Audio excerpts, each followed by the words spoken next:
We're very privileged to have Thank you. somebody who I read and studied in university more than 25 years back. She's an inspiration to so many people around the world. It's always such a privilege to interview Vandana Shiva, who joins us now, an environmental activist par excellence, an anti-globalization author, and somebody whose views on the road ahead are valuable for all of us.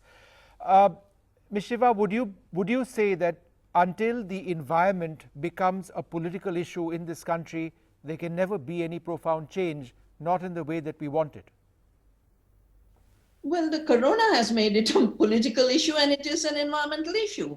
After all, the 300 new pathogens that have impacted humanity in the last half century, which is the lifetime of my activism, have all come from deforestation.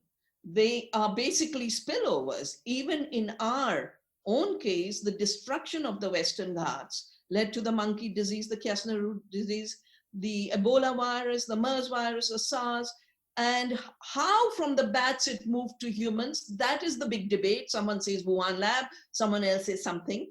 But the point is, corona is a result of invasion into forest ecosystems. And if we are able to sacrifice lives and livelihoods of millions of people, that's a political issue. It's just that we have become blind. We are a country that has a civilization that thinks in broadness, in holistic terms. The corona is an ecological issue and it is a political issue. But there is, of course, the quietening by the lockdown. And so we talk about the blue waters and the blue skies, and animals roaming the streets. But exactly at this time where we Vandana ma'am से हम बात जारी रखना चाहेंगे, उनसे सवाल करने की कोशिश करेंगे, लेकिन फ़िलहाल मुझे कहा जा रहा है हमारे साथ अगली मेहमान जुड़ गई हैं, सत्या शंकरन, साइकिल मेयर बेंगलुरु की हमारे साथ यहाँ पर मौजूद हैं। मैं सर आपसे यही जानना चाहूँगी कि साइकिल एक ऐसा व्हीकल है जो ज़्यादा से ज़्यादा लोग इस्तेमाल करें, और हमारा जो ज़मीनी तबका है वो तो करता है, लेकिन जब बड़े लोग, आप जैसे मेयर लोग इस्तेमाल करते हैं तो वो एक संदेश भी देता है। कैसे ये ज़्यादा से ज़्यादा प्रयोग में लाए साइकिल को? See, I don't think we should reduce the effect of cycles in the cities to what the earlier panelists have said. It's very important today. It's going to be the future because half of India's population lives in cities, and we can't brush off cities as an insignificant effort to climate change. Its reduction is to bracket it as just a civic issue because 40% of air pollution in cities are caused by tailpipe emissions. So cycling today can improve health of the people because motor vehicles are leading to increased levels of stress hormones, poor air quality, the productivity of employees is going down, and cycling can improve not only the health, it keeps COVID away and it can kickstart your economy. This is what we want today. This is what the country is looking for, and it's getting everything. But getting people on bicycles is a public change-making thing. Unlike the corporate change management, this requires persistence, awareness, icons, using policy windows like the one we have now. So we need to we need to include all of this. In fact, Bengaluru police yesterday have shown the way by allowing cycling during the lockdown. It's probably the first in the country which has given cyclists respect in these times. It's kudos to them. I think the MHA also needs to follow this and issue guidelines about cycling. There is no mention of cycling. Employers in the cities are also being conservative. They need to capitalize on such opportunities. All right, Mr. Sankaran, do just stay on with us and we'll discuss more about how we can push cycling. But we have Vandana Shiva also back with us. Ma'am, you were talking about how a lot of, the talk these days is about how the air is clean, it's looking cleaner, the rivers are looking cleaner. But this is not enough, that we need to, this is a wake-up call to us all. And this is a time for us to change the way we function, to be more self-reliant, to, change our agricultural habits as well. It's time to bring about major changes in the way we develop. Absolutely. And the same system that has led to invasion of the Amazon for soya bean and invasion of the Indonesian forest for palm oil, which are bad oils, have also led to chronic diseases. And chronic diseases amplify the mortality of COVID by a factor of 10. If you look at who, the Bhopal victims are the people dying of COVID.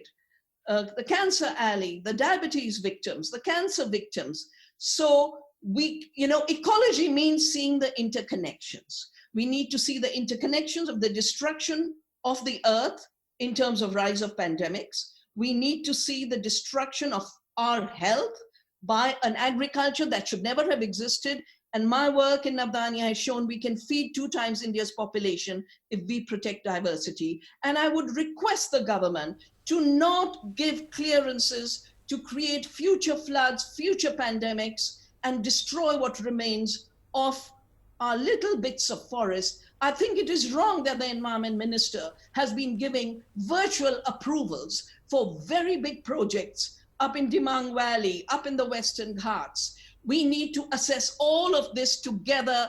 That's why policies are supposed to evolve with a balance, and ease of living is what the corona has got us all locked down for.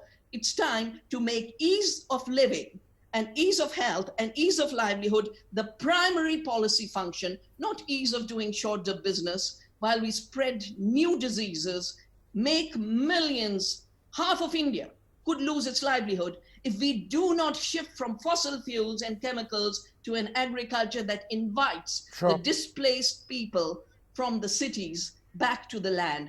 The rejuvenation of India through a rural India in Gandhi's vision is the only way we will have a future. Otherwise, multiple crises are going to destroy us. No, absolutely, ma'am. I can't agree more. And we've seen the climate acting up so much in the past. It's time we get serious about this, and we really take it upon ourselves to make a change. Thanks, ma'am, very much for being with us. I just want to show you this. These are hailstorms up in the mountains that have devastated agriculture. This is climate change. We only think of climate change as heating. Climate change is climate chaos, and it's killing people. Absolutely. It affects different people in different areas in different ways. Absolutely, ma'am. Point taken. Thank you so much for sharing that and reminding us of that again. Let me go back to Satya Shankaran, the cycle mayor of Bengaluru.